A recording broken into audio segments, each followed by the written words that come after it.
Good day, sir. This is my report about the chi-square distribution. The chi-square distribution, obtained donated as x2, is a crucial statistical tool used in various analyses, particularly in hypothesis testing and confidence interval estimation. Understanding its significance is fundamental in statistical theory and practice.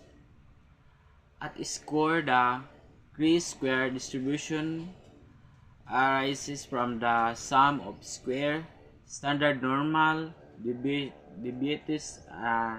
It is characterized by its degrees of freedom, which determine its shape and behavior. The degrees of freedom represent the number of independent pieces of information available to estimate a parameter in the context of the chi-square distribution. It refers to the number of categories of groups minus 1.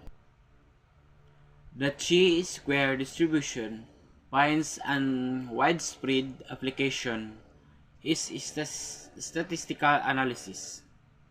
One common application is the chi-square goodness of fit test, which evaluates whether observed categorical data match an expected distribution. The test is essential in various fields including biology, physiology, and sociology, where research analyzes categorical data to draw conclusions about population parameters.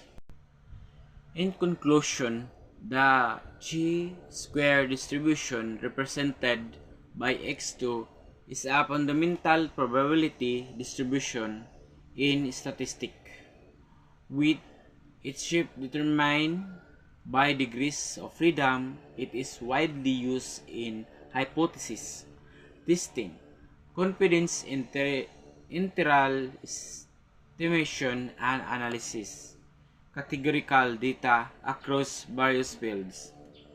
Mastering its concept and application is crucial for conducting rigorous statistical analysis and making informed decisions based on data.